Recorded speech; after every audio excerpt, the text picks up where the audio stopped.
Good morning all. It is, you're quite right, Lou. And if we take an overview of this whole view, you can see the magnificence of these ships. Now, I'm actually standing on the Wild Swan. This ship in particularly was built way back in the early 1920, and originally it was used actually in the North Sea to carry fresh fish, namely herring.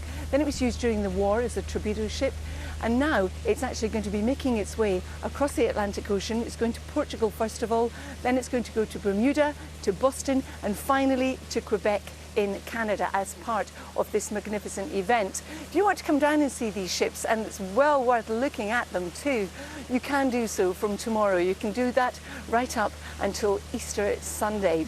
And there's lots of people working on these ships as they cross the Atlantic, all different ages, all different walks of life. And we'll be talking to some of those and some of the skippers of the ships as we go through the course of this morning. But the weather here in London is a bit nippy first thing. In fact, it's a chilly start for many parts of the UK this morning. There's a touch of frost here and there, but equally there will be some sunshine around. So if we start the forecast at 9 o'clock, in Scotland we've got some showers in the north, but equally a lot of bright spells as well in between those showers. But as we come down into the southern uplands and northern England, there's more cloud, and here we do have some rain, particularly across parts of Lancashire and Cumbria, where you may see some heavy rain at times this morning, whereas Yorkshire and Lincolnshire a little bit drier. Moving into the Midlands, East Anglia, Essex, Kent, all the way down towards the south coast and the Isle of Wight. Well, we've got variable amounts of cloud, rather like we have here in London, but equally there will be some sunshine from the word go. And that carries on as we drift over towards the southwest of England. Again, bright skies, some sunshine, but a chilly start if you're perhaps just standing outside waiting for your bus this morning.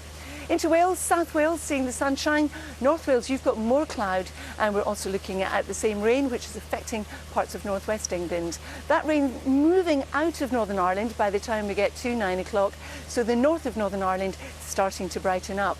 Now, as we go through the course of the day, it's a weather front that's producing that rain, and it will continue its descent, moving southwards across England and also Wales as a weakening feature. So by the time it gets into the south, it won't be much more than a band of cloud, perhaps with the odd shower. Whereas behind it, what you'll find is we're looking at, again, variable amounts of cloud, some bright spells, and more showers across the north, and quite a breezy day. Into this evening and overnight, there will be some clear skies, especially in the east. So there'll be a touch of frost again tomorrow morning, a bit more cloud out towards the west. And we're looking at temperatures, well, in towns and cities, again, in mid to high single figures.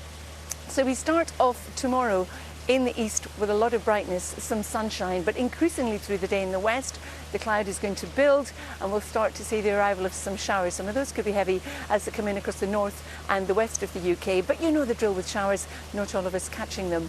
Temperatures round about where they should be at this time of year. Into Good Friday, well, we have a weather front sinking south. It's going to take some mostly light rain with it as it does so. Ahead of it, a bright start, but the cloud will build through the course of the day. And then behind it, well, again, there will be some bright spells, but there'll also be some showers around, and temperatures still roughly where they should be at this stage in April. That leads us into the Easter weekend. Well, in the south, it's going to be largely dry. In the north, it will be more changeable with showers, maybe some splashes of rain. We still will have a cool wind, cool northwesterly, but there will be some sunshine around too. And in the sunshine, it will feel pleasant, Lou and Dan. OK, that's good. Thank you very much. Really, they do look absolutely stunning, those ships. I know you'll take us around a little bit later. Carol, thank you. Thank you. Very impressive. We'll have a look at the papers in a